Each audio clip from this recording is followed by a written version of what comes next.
My name is Krehmeyer. I'm President and CEO of Beyond Housing. Let's take a tour of the community we so proudly serve each and every day.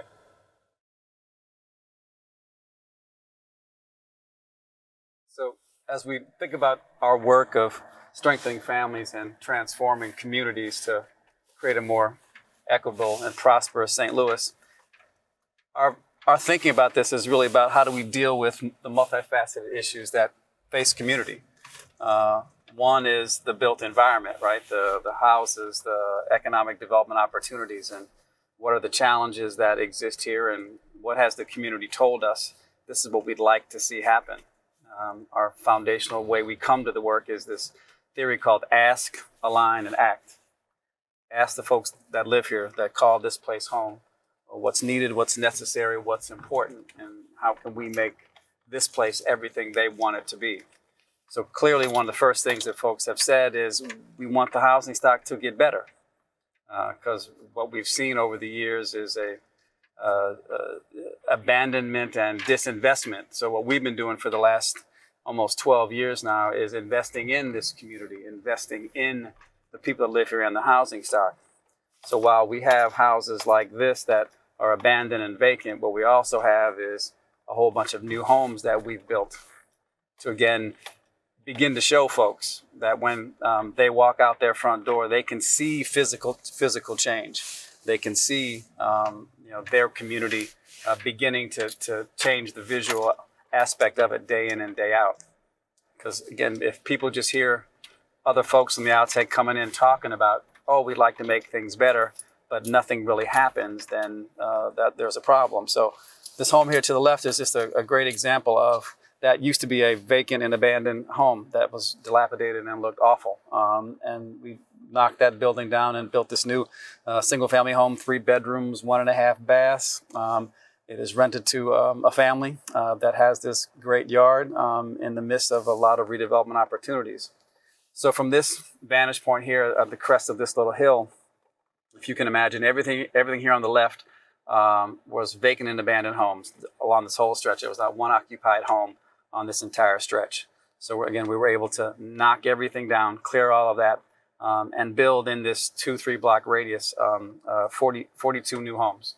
Again, that was added to our rental portfolio. So again, changing the physical landscape, changing the look and feel of the place. The old idea of the broken window theory, right? The more broken windows you have in a community, the more that community feels down about where they live and has negative perceptions about where they live, and then their behavior follows that. So as you can see with these homes here on the left, variety of designs, different looks and feels, so it's not the same house over and over again. I call it we don't have the public housing beige everywhere, so different looks and feels. After 15 years, these homes can be purchased by the renters that are in there right now. The funding source requires them to be rental, but again, we've positioned them to have garages, and again, these are a little bit bigger than some of our other homes that we've built in the past. So when the time comes, people have this good home that say, yeah, I'd like to buy this. I'd like this place to be my home that I own. And then right next to it, then you have this. So this is the dilemma, right? A lot of good work, and then this overgrowth. So much about where we're trying to go is this idea of scale. That we've done some good work, but there is much more to be done if we're going to really change this community, change the long-term trajectory of the people that live here and this community writ large.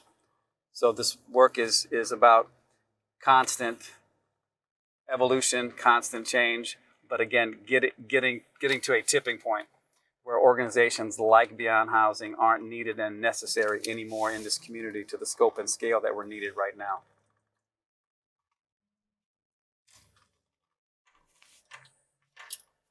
So again, here's another stretch where there was just a significant amount of vacant and abandoned homes. And again, on the right, you'll see where we've built a number of single-family homes that are in our rental portfolio. We now have over 500 units in our rental portfolio. And again, the idea here is change the physical landscape and then give folks a good, decent place to live. Now, as important as the homes themselves, the roofs over people's heads every day, is that when you move into one of our rental homes, you have access to individualized support services. We call it housing resource coordination.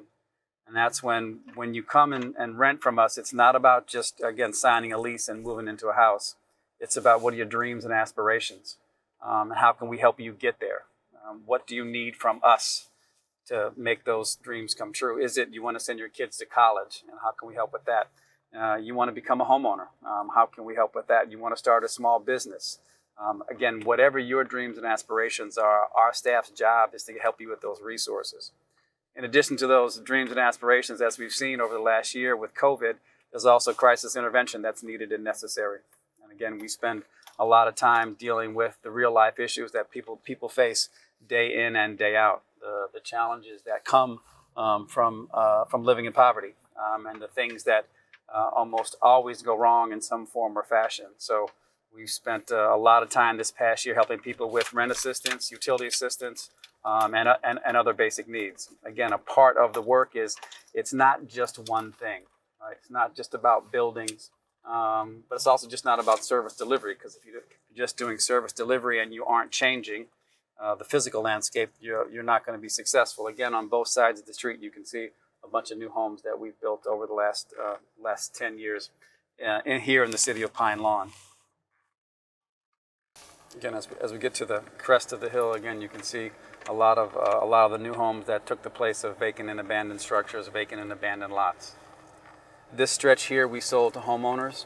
So this is, again, the process of, as we think about the work long term, if the people that live here, if they can't build their wealth and accumulate their assets, how far can they go in their lives? So this is about giving people home ownership opportunities, recognizing most of us, the biggest wealth we'll create over time is in the house that we own. So again, how do we help folks, again, buy these homes, build their wealth, build their assets, and then transfer that wealth and those assets to their kids and their grandkids. Again, and that happens so infrequently in this community now.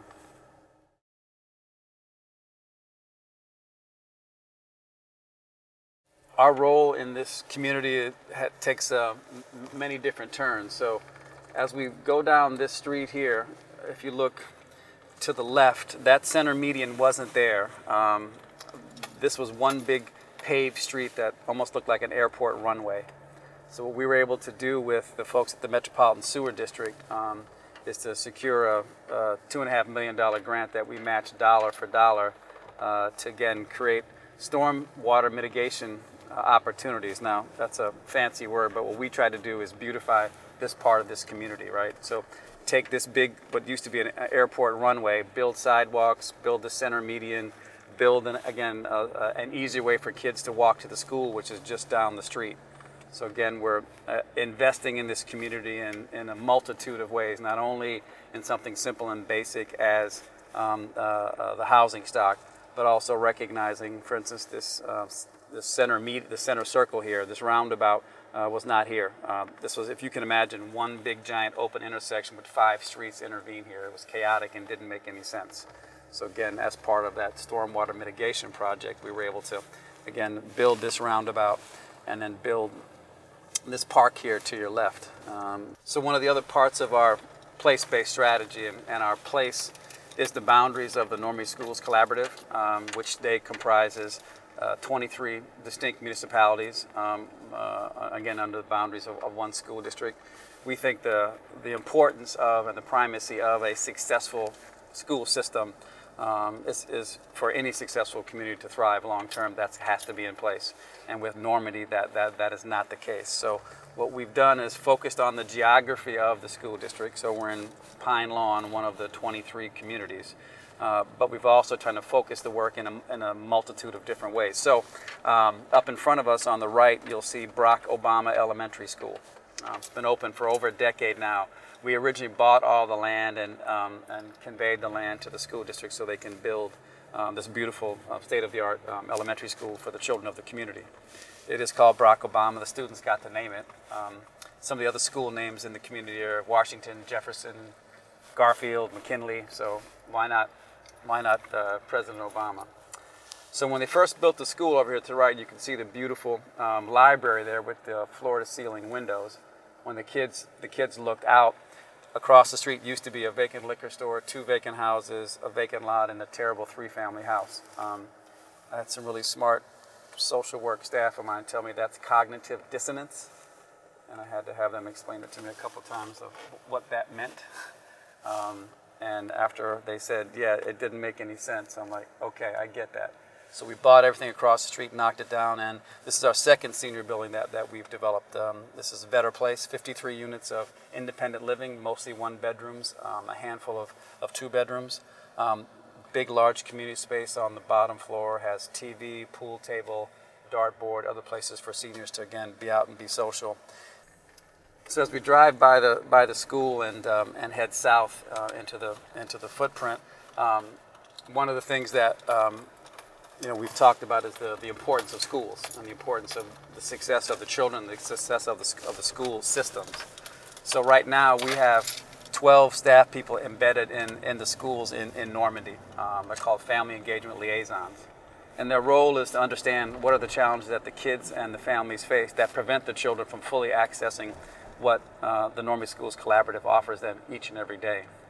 Sadly, the things that we see that aren't solely happening in Normandy is the kids are hungry, the kids need clean clothes, the kids need school supplies, and the families have other issues that pop up every day with the weight of poverty that brings it to them. Again, the Family Engagement Liaison's job is to understand what those issues are and find those resources, whether it's something that Beyond Housing has directly, or can we work with one of our many not-for-profit partners to say, I have a family that has this challenge. Do you have the resources to help address this situation for them? At the end of the day, so much of the work for us is how do we build these deep and trusting relationships in a way that we're able to, again, have folks talk to us when they have a problem and tell us the real story, what's behind some of their challenges, and how do we, again, assist them in a way that helps them get past that individual challenge and helps them move forward. In addition to the Family Engagement Liaisons, we have a program in the high school called Viking Advantage. It's a match savings program. So for every dollar that the students and their families save, we match it with $3 to pay for post-secondary education. So we've sent almost 400 kids to college at this point. We have 100 college graduates. We've had 13 to move on to get their masters. We have our first student in law school, and then we have another student who's working on his PhD to become a doctor at the University of Missouri at Columbia.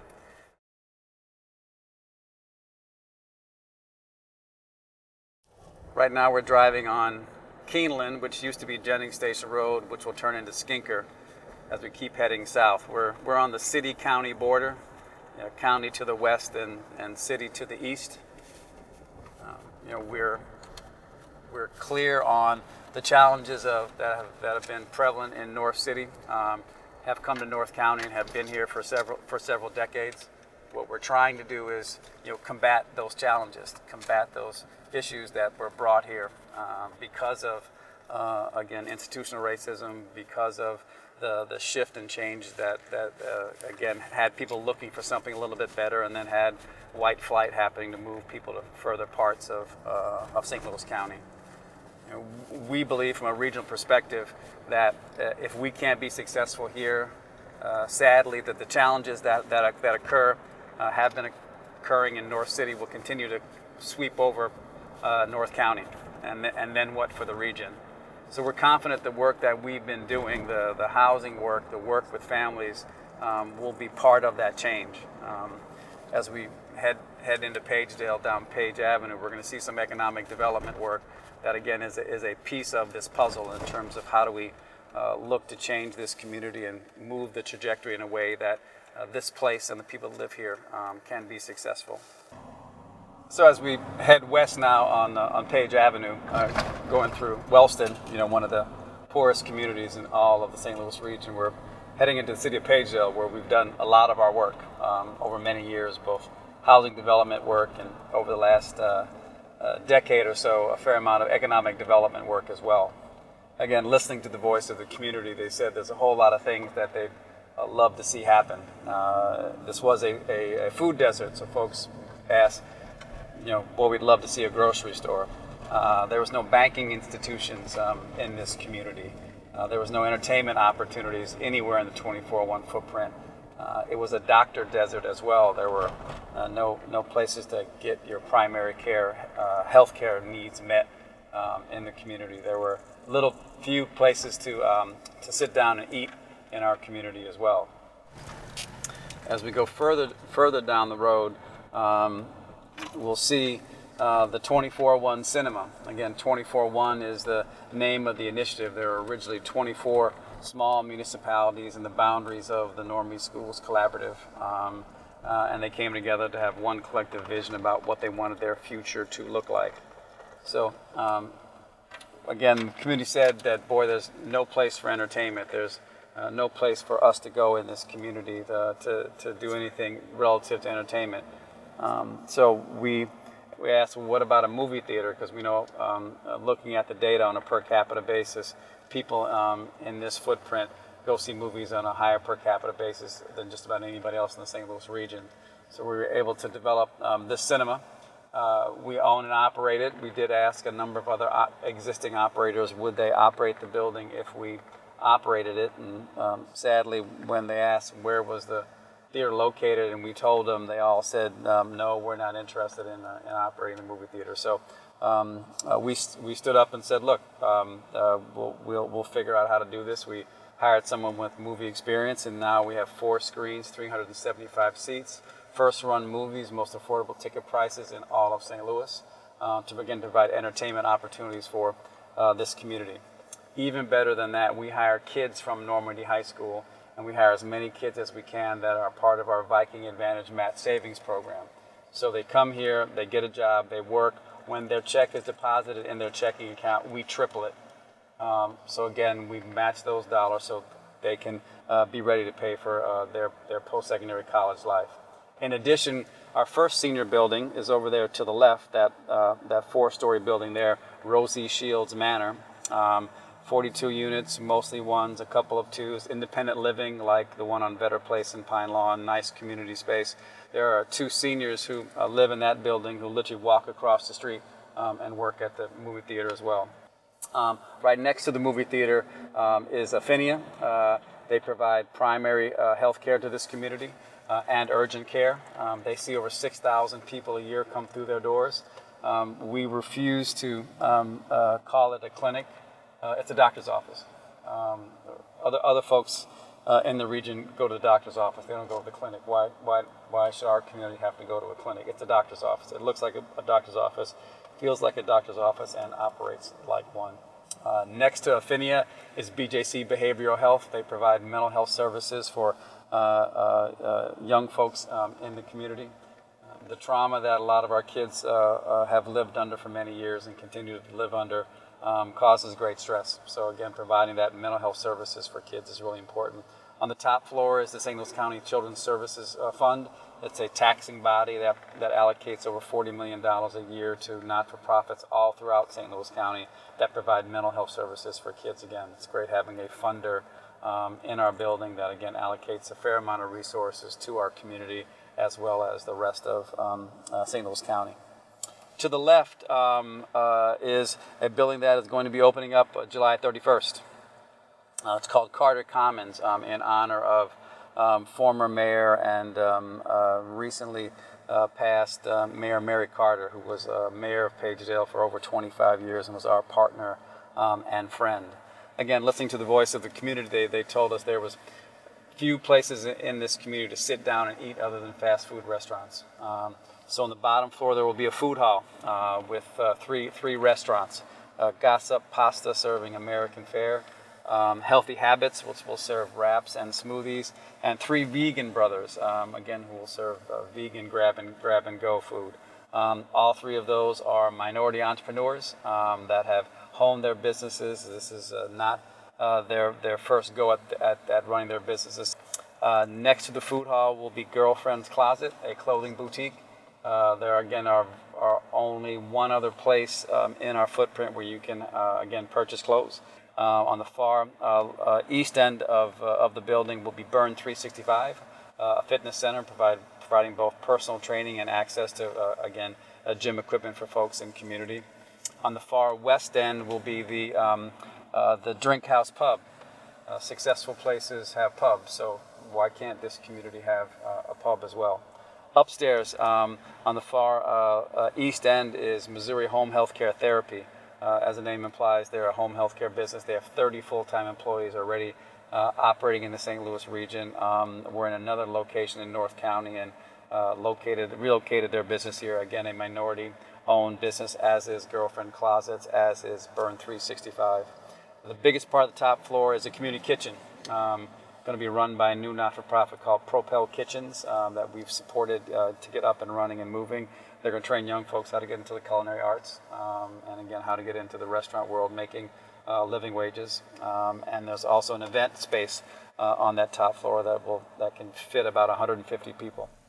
So as we get closer to the first senior building, you can see the Midwest Bank Center sign. So Midwest Bank Center opened up a full-service branch in the bottom floor of our senior building.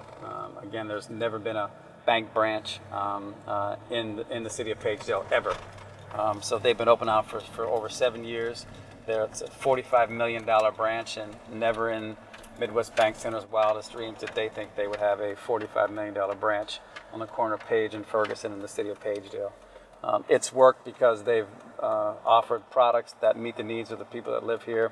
We've helped them create a new banking model that shows you can make money in communities if you do it right, if you offer great products, and if you, again, have a community partner to work with you. On the right is our Save-A-Lot, 16,000 square foot Save-A-Lot. It's been open for 11 years now. Again, this was an absolute food desert. Community said, boy, we'd love to have a grocery store, so we were able to work with the folks at Save-A-Lot. It is, I think, the best looking Save-A-Lot in the St. Louis region. I'm a little biased, but a whole bunch of folks have affirmed that for me. The all brick exterior was not Save-A-Lot's call. It was our call. It was our call. It was our design to say we want this to be an exciting project. We want it to stand out. We want people in the community to see that they get this good-looking grocery store. Again, it's this idea of, again, folks in community should have access to high-quality economic development opportunities like grocery stores, like banks, like movie theaters, like health facilities. Again, and how do you do this all together intentionally? How you fit it all together.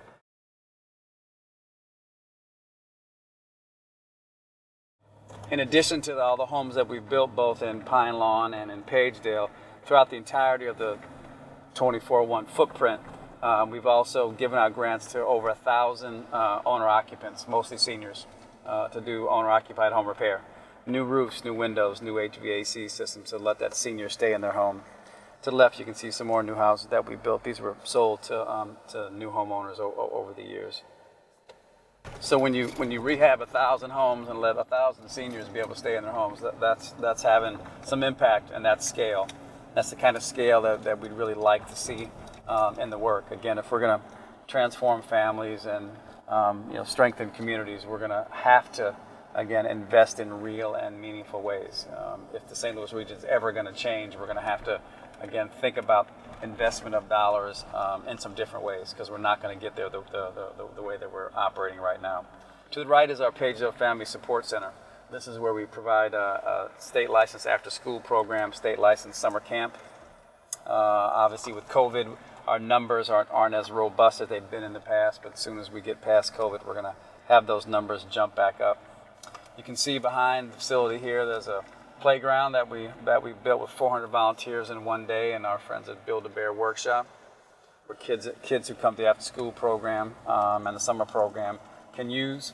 And also back behind the facility, you'll see a Matt Carpenter baseball field in partnership with the St. Louis Cardinals. We operate Redbird Rookies, which is obviously a baseball program, but there's a significant literacy component to the program that it's really about helping the kids, keep their literacy skills up over the summertime while they're learning and playing baseball. There's also a football field up back there too. We support folks, who provide football opportunities for kids in our community.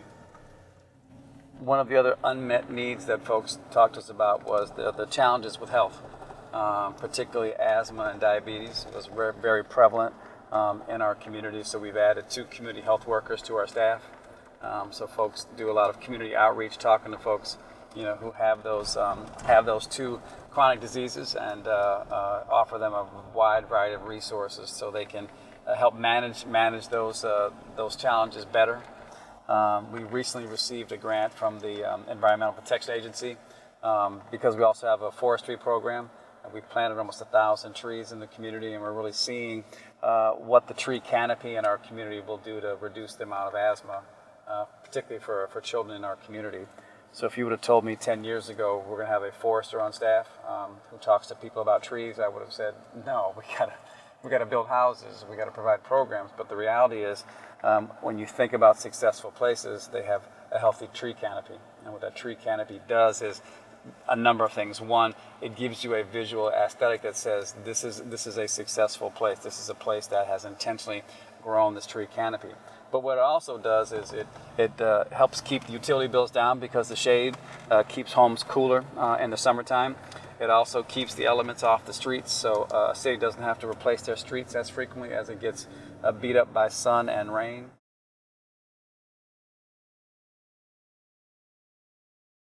What's also interesting about our community, in addition to the 5 cemeteries, we have 2 golf courses. One private, Glen Echo Country Club, and one public, the Normandy Golf Course, which is the oldest public golf course west of the Mississippi River. As we speak today, Beyond Housing and the Metropolitan Golf Foundation lease the property and will purchase it by the end of this year. So some may think, like, why on earth would you purchase a golf course, and what does that have to do with community development and community building? Well, the reality is that if we didn't step up and purchase it, there was a chance that the golf course could go fallow. If you can imagine a big, beautiful green space that all of a sudden was overgrown and not kept up, what would that do to the psychology of a community? The most exciting part about that is the greatest golfer of all time, Jack Nicklaus, is going to redesign the course for us. He and his design team. They are going to make it a Jack Nicklaus signature course, which means it will be one of the best courses in all of St. Louis. It will remain public. It will remain affordable.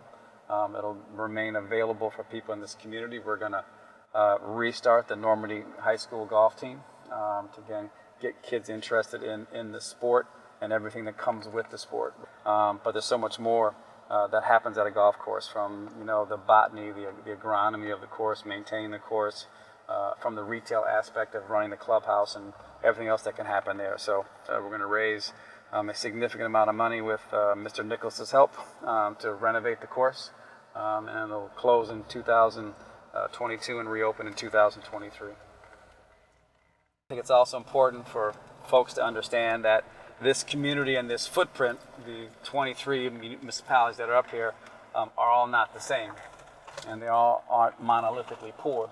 And there are lots of communities, and not right now. We're in the city of Greendale, and the look and feel of the community changes instantaneously. The size of the housing stock, the upkeep of the housing stock is significantly different from Pagedale and Pine Lawn. Even though both of those are getting better, they still have a ways to go. But folks in this community clearly take care of their property and are proud of their community. The challenge has been that they've not sent their kids to the public schools in probably 30 or 40 years. Because schools haven't been good enough. So they've been sending kids to private and parochial schools. The work long term has to be the schools have to get better, that folks have to want to come back here and live in some beautiful housing stock, whether it's the stuff that's happening in Pagedale and Pine Lawn, or there's all this existing beautiful housing stock in places like Greendale and Belnor and others. So again, there's this great opportunity to have this beautiful house that you look out your front window and there's a golf course. And imagine when we have the redeveloped golf course, that's again, Jack Nicklaus signature design golf course, what that does to the value of the property, and quite frankly, that does to the pride of the people that live there. That this community gets a world-class golf course. So sometimes when people aren't from around here, when they think of places like the Normandy School District, they take a very narrow view of what it is.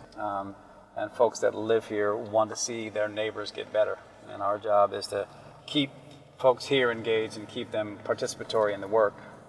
So one of the ways that we do that is every month we meet with anywhere from 12 to 18 mayors of all these small communities. and have them work together, because they're all bound together by the school district, they're all bound together by their proximity to each other.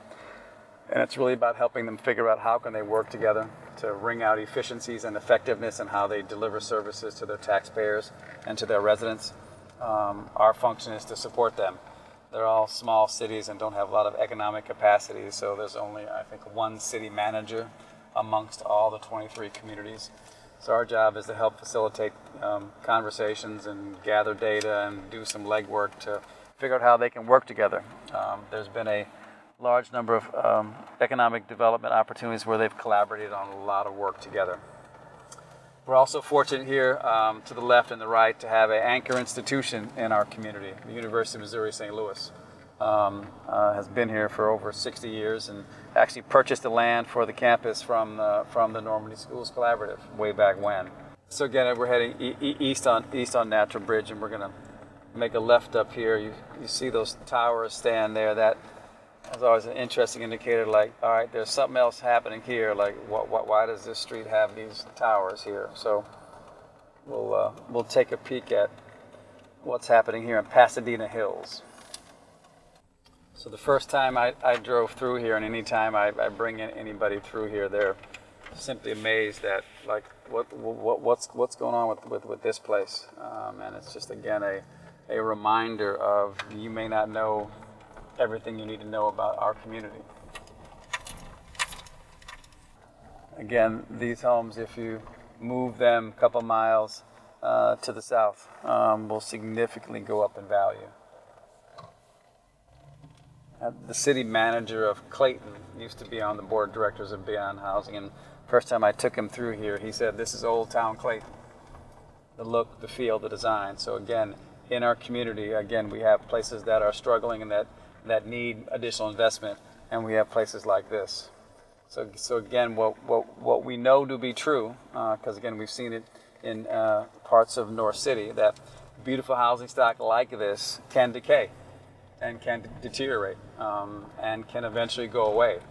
And what we're, again, trying to do by looking to get to scale and get the kind of investment that will get us to a place where everything around Pasadena Hills gets strong and healthy, that again, we can begin this idea of, can we change St. Louis? Can we change the trajectory of where we're going? Can we strengthen families and transform communities once and for all? Can we make the kind of change that, quite frankly, we know how to do? Because if we don't, places like this are going to slowly deteriorate over time. Doesn't matter how nice they look now. Doesn't matter the beauty of this housing stock, which is remarkable. It too will change if we collectively as a region don't invest in the places that are right next door to Pasadena Hills. So we're adamant about our desire to get to scale, to ensure that places that need investment, both in building housing and economic development opportunities, and then invest in the children of this community, invest in families in this community, so they can live their best possible lives. So they individually are better, our school system gets better, property values go up, the tax base goes up, and this becomes a destination place. We know we're close, we know we're on the right track, we just need more people to join us, more people to say, believe in what you're doing. We can see the results of what you've done so far, and we want to help you and this community get to the finish line. And if we can, again, get people to say, look, we have fine institutions in our region, and successful regions need institutions like the Art Museum and the zoo and other places. But if that's all we invest in a significant way, we're going to fail, and our region is not going to be what we want it to be. So, can we invest in neighborhoods and in communities once and for all? Failure to do so will leave us heading down the same path that we've been heading for the last 40 years, and that's continue the mediocrity, continue to be a third-tier region. And the exciting thing is we can make a change. Change is indeed possible. It takes the right level of resources, and it takes the right organizations like Beyond Housing and our many partners and friends to make that change happen. I don't want to be here another 15 years. Same kind of investment, same kind of challenges. I want to see growth. I want to see change, because the people that live up here deserve that. And we as a region have the capacity to do it, so it would be a shame if we didn't make that happen.